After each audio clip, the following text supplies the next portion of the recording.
Am ajuns în Dubrovnik sau Perla Croației. Aici este poarta principală de intrare în centrul vechi a orașului. Se numește Pile Gate. În acest vlog o să vă arăt ce se poate vizita aici, de la zidurile cetății, la plaje și alte locuri frumoase, costuri cu mâncarea, transportul în comun și altele. Haideți cu mine să descoperim împreună de ce acest oraș a devenit un punct turistic foarte popular în Europa. Începem cu centrul vechi al Dubrovnikului, pentru că aici sunt multe obiective turistice de văzut.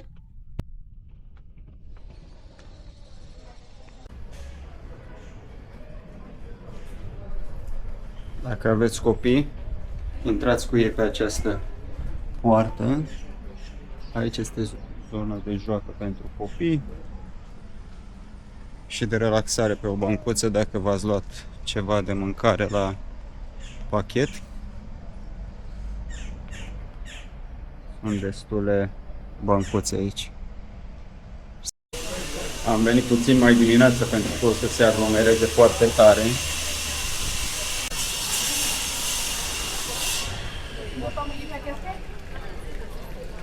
Aici este apă, dacă vă este foarte cald, să vă răcoriți.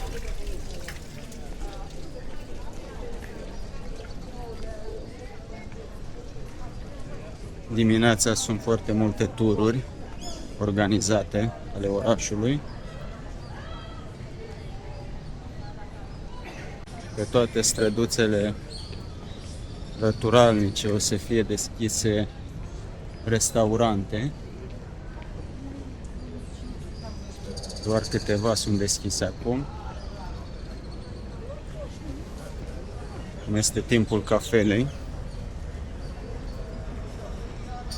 Și toate aceste străduțe sunt pline de restaurante. Aici, dacă vreți să luați ceva rapid, de mâncare și o cafea. Și magazinele cu șepci. După cum vedeți, majoritatea clădirilor sunt construite din piatră. Nu este nevoie de cărămidă, pentru că aici piatra este peste tot. Solul nu este foarte prietenos.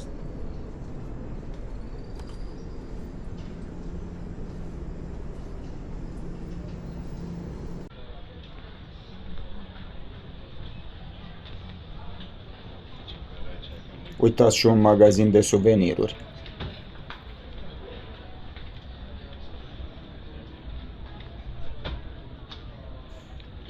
Pe stânga și magazinul oficial de suveniruri Game of Thrones. În stânga este Rector Palace. În zona aceasta sunt mai multe obiective turistice importante de vizitat.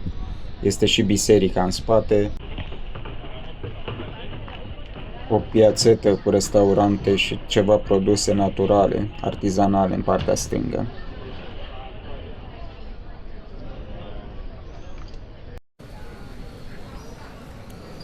Să merg pe strada principală, care are o lungime de aproximativ câteva sute de metri, până la ieșirea din cetate.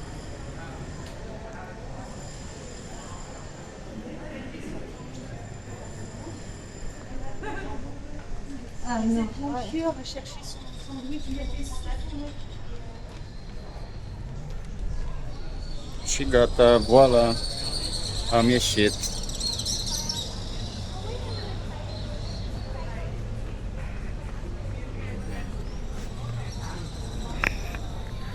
Aici se poate vedea că se pleacă în excursii, în tururi organizate.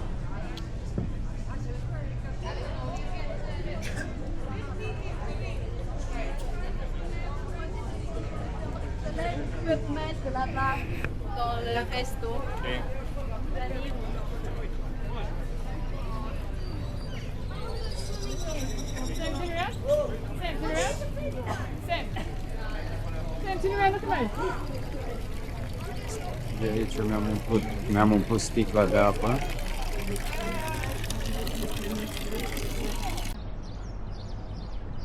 Aceasta este Ploce Gate.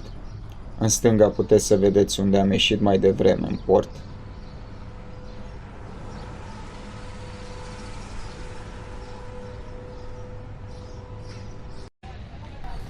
Aici cred că o să mă opresc să beau cafeaua și să mănânc un croissant, că nu am apucat de dimineață să fac foarte multe acasă.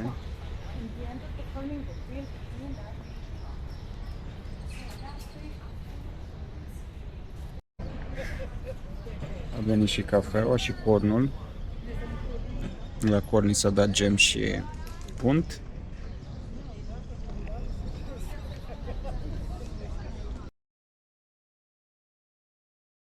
La intrare pe Pile Gate o să vedeți în partea stângă. Pe aici se și intră, se și iese spre zidurile cetății. Deci luați biletele pentru o zi direct de pe site-ul oficial sau veniți și le cumpărați de jos de la intrare. Nu luați de pe alte site-uri. Acest pas pentru o zi, biletul de o zi, vă oferă intrare la multe muzee, intrare la fortăreața din față. Dacă nu luați pasul de o zi la fortăreață, din ce am văzut online, biletul costă 15 euro doar fortăreața. Wow! Ce frumos se vede! Distanța este de aproximativ 2 km, 2 km jumătate de-a lungul zidurilor cetății. Peisajul este superb pe toate direcțiile. The hype is real, guys. Să vă luați Adidas comozi dacă vreți să faceți turul orașului pe partea de ziduri. Pe zidurile cetății găsiți din când în când locuri unde puteți să luați masa. Sunt și restaurante, cafenele. Din acest loc se vede foarte frumos spre insula Locrum.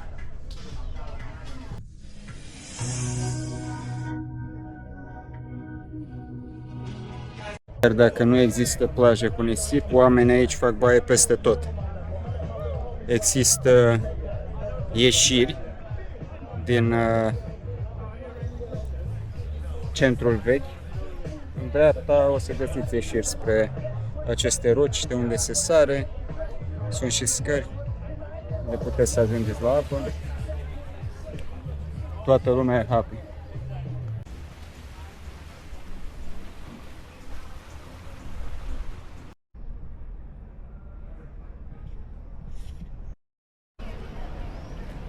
Deja v-am arătat din 3 locuri cum se vede portul. Turul de o zi este valid pentru 24 de ore. Dacă sunteți dornici să vedeți și muzeele care sunt incluse în preț, probabil ar fi indicat să începeți prima zi undeva în jurul orei 2 după amiază, să aveți timp și a doua zi să terminați ceea ce ați început în prima zi, pentru că este destul de obositor. Aici este cel mai înalt punct al cetății, un fel de turnul de control.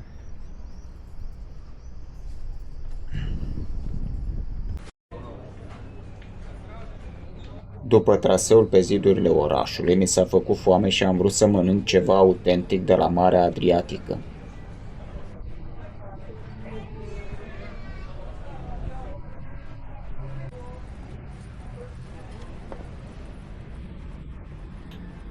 Să ne uităm puțin prin meniu. Dubrovnikul nu este un oraș ieftin.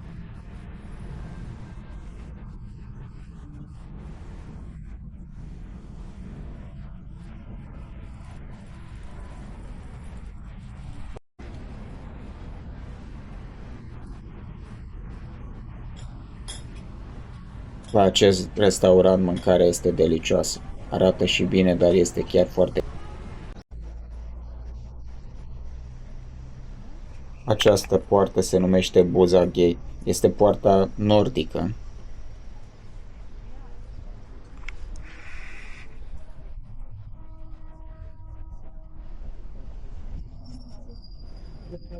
De aici puteți să coborâți scările până la drumul principal din centrul vechi.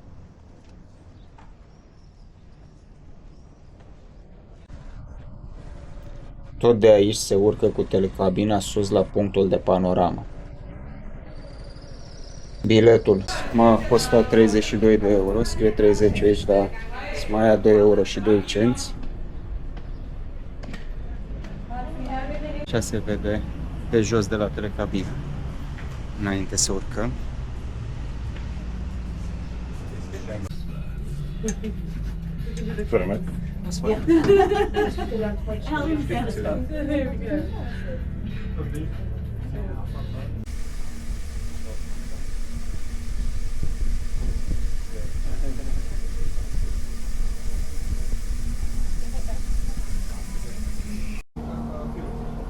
Dacă aveți nevoie la toalete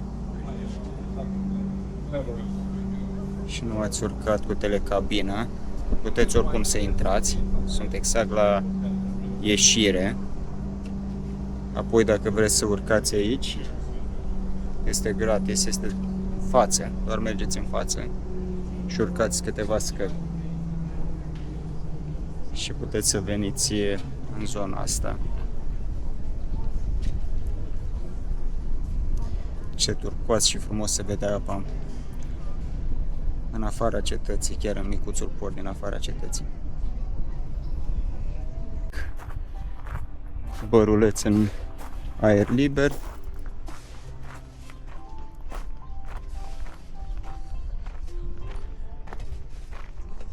O cruce mare. Și croații sunt în principal romano-catolici.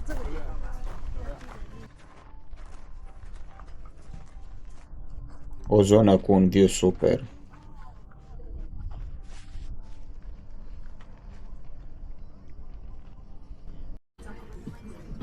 Este foarte fain aici. Nu o să mănânc, este încă de vreme pentru mine. O să iau o băutură. Vă arăt puțin meniul.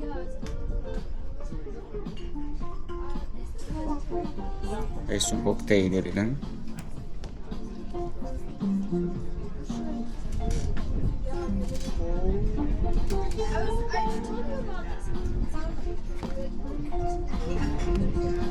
Nu știu ce să iau, o bere sau cocktail. Și berea este 10 lire cea mare, cele mici 20 dacă vreți bere. Probabil este indicat să luați la jumătate de litru. Da, prețuri pentru view.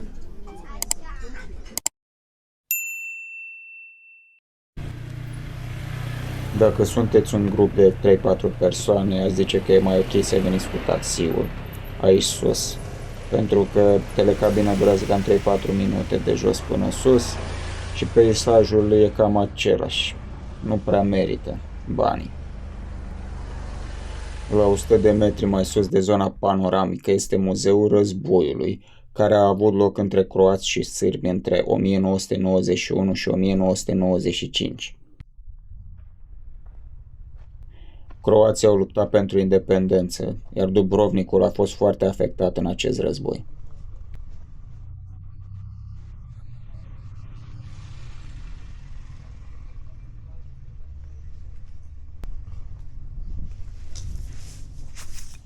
Aici este intrarea spre muzeu.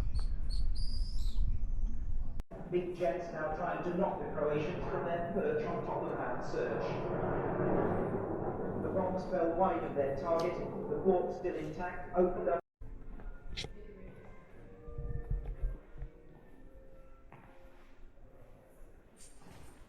Este și foarte răcoare aici, deci chiar merită. Intrarea aici a costat 5 euro, eu zic că merită. O să vă las să descoperiți pe dumneavoastră.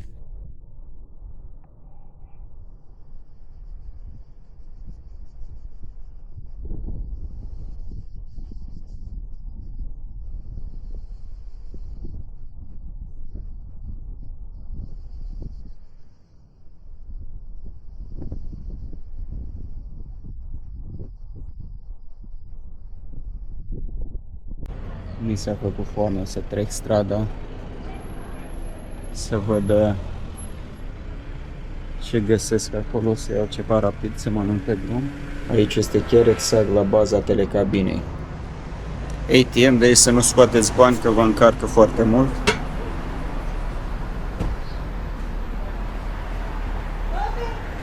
Can I have one barbecue, pizzetta salami?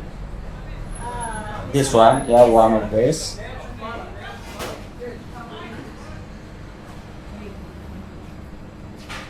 And one croissant cacao. Aici este tot la Pilegate, dar cu vedere spre mare. Urmează să merg la fortul Lovrijinek, nici nu știu dacă pronunț bine.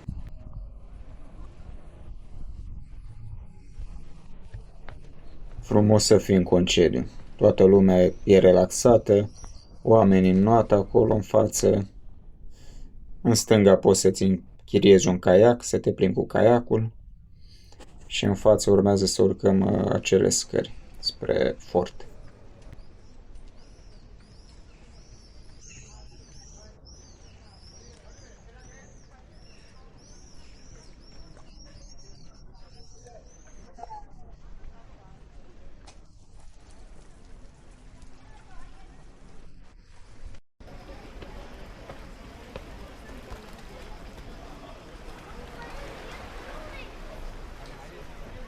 Pentru fort nu merită să plătiți cei 15 euro intrare. Puteți să urcați pe gratis până aici sus pentru view-ul acesta.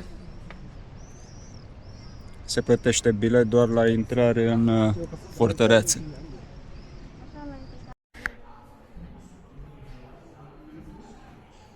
Chiar nu este mare lucru aici. No, totul are legătură și cu Game of Thrones, ce-i drept.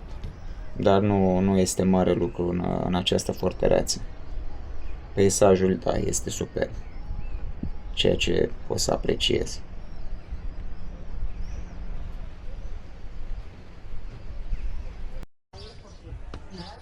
Aceasta este plaja Sulici, este chiar la 200-300 de metri de intrarea principală de Pilegate. Se vede că este chiar la baza fortului.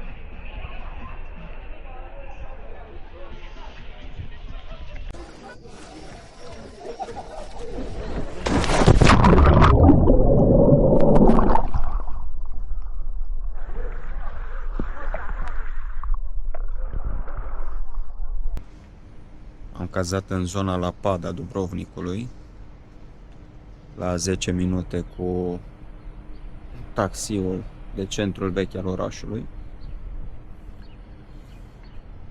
Dacă vedeți în față, este plaja Uvala. Uvala La Pad. Cam așa arată plaja de aproape. Aici puteți ajunge din centrul vechi cu autobuzul 6, care vă lasă la câteva sute de metri, sau direct cu taxiul. Dacă sunteți mai multe persoane, puteți să luați taxiul fără probleme. Este destul de ieftin.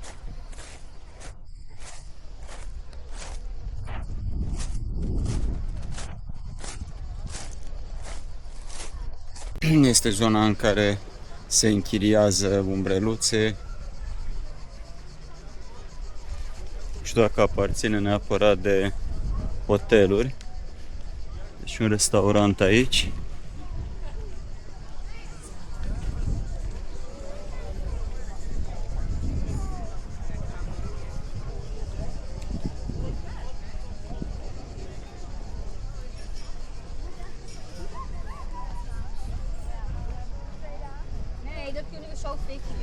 Cam așa arată zona din față de la umbreluțe și șezlong.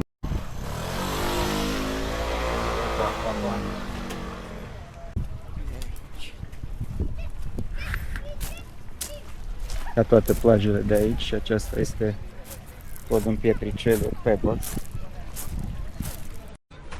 Plaja Copacabana este tot în zona La Pad, este mai retrasă puțin. În dreapta este plaja gratis și în stânga aparține de restaurant. În zona unde sunt șezlongurile,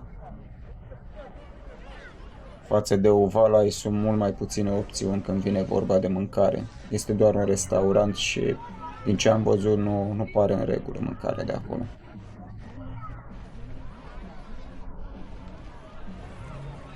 Facilități de schimbat. Aceste cubicles sunt pentru schimbat.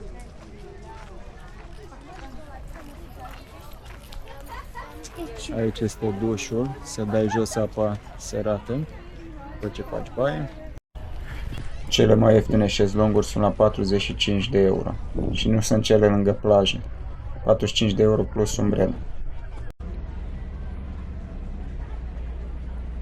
Din centrul vechi pornim cu vaporul spre cea mai cunoscută insulă din Dubrovnik, insula Lokrum.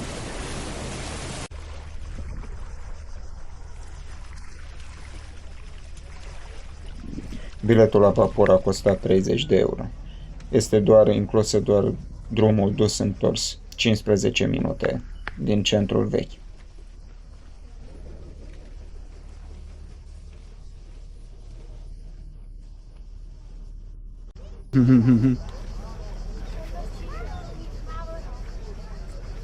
Pe insula asta nu există locuitori. Locuitorii permanenți sunt pe unii. Și nu cred că există nicio plajă cu nisip, dar se face baie.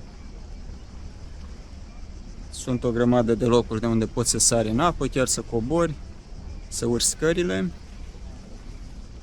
E o combinație interesantă între arborii aceștia seculari și apa albastră. Spre obiectivele turistice este indicat foarte bine. Monastery. Oh, we go to the monastery first. It was really good. Let's see. Rocks, Garden of Maximilian. The monastery complex is este un complex foarte vechi.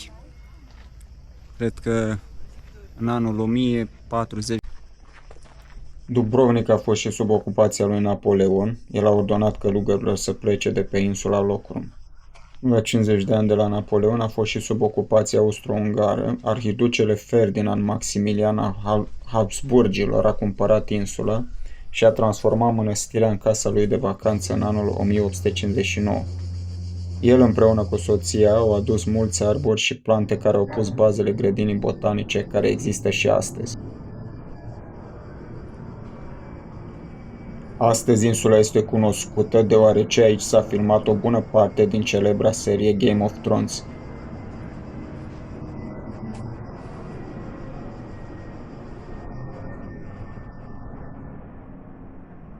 Mulți fani ai serialului vin în Dubrovnik să vadă Tronul de Fier.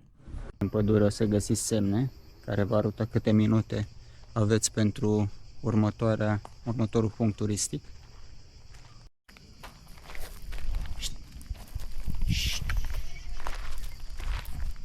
Vreau să mă atace pe unul.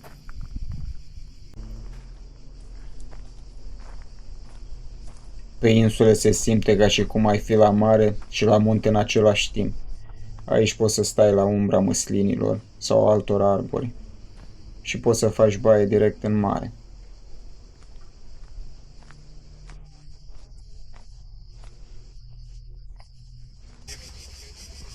Văzusem online că este un mic lac care s-a creat prin infiltrarea apei prin pânza freatică.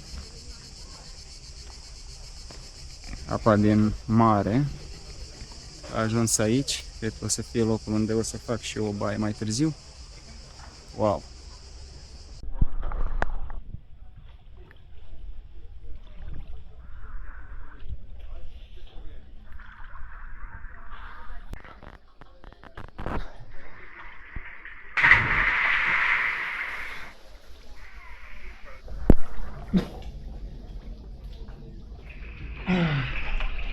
Am intrat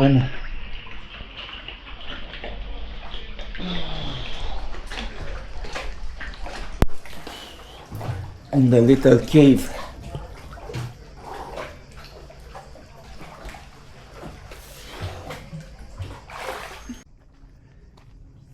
Cel mai înalt punct de pe insulă este Fort Royal, la aproximativ 90 de metri deasupra nivelului mării. A fost construit de Napoleon ca un punct de reperare al inamicilor.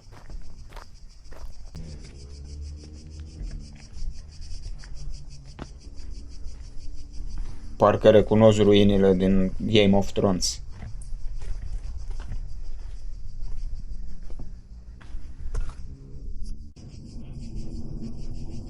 În stânga este centrul vechi și orașul nou, iar în dreapta puteți să vedeți satele care duc spre aeroport. Aici este portul Dubrovnik. Este zona deschisă, unde acostează și navele de croazieră. Puteți să le vedeți pe cele două în față. Și în spate este podul.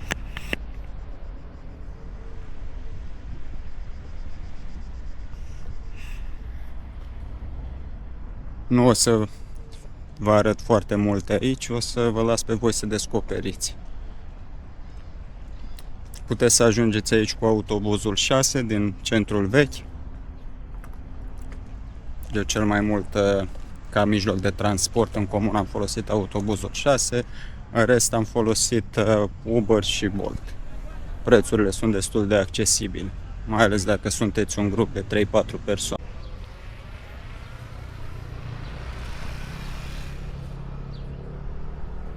În zona aceasta am tot zis că nu sunt plaje cu nisip în Dubrovnik. De aici puteți să luați tururi spre plajele de nisip. Sunt tururi de jumătate de zi, de o zi, se la Blue Cave, la Sandy Beach. Eu nu am fost, așa că nu pot să vă spun cum este. Vă uitați pe internet și aflați voi.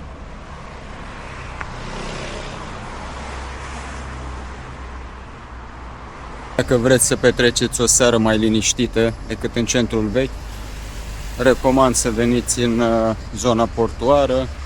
O să găsiți mâncare la prețuri apropiate de centrul vechi. Nu pot să zic că este mai ieftin, dar vă puteți plimba și admira portul.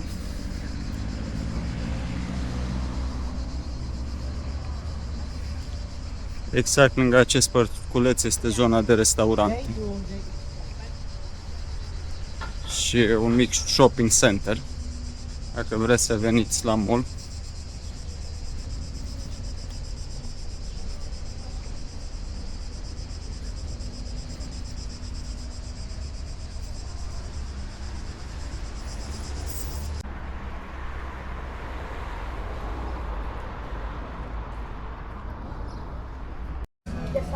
M-am oprit în port pentru o cafea cu gheață și apoi o să merg spre centrul vechi.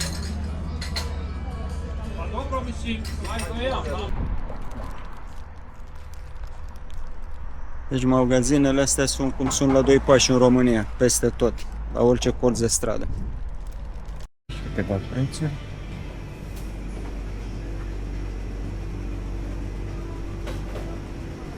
Și aici, în oraș, nu au Lidl, nu au Kaufland, nu au niciun magazin mare. Sunt undeva în afara orașului, la 8-9 km de aici.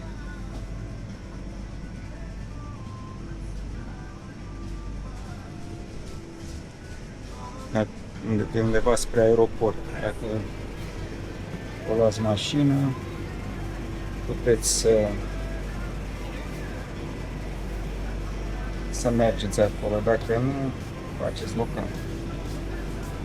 Să trecem la partea de bere.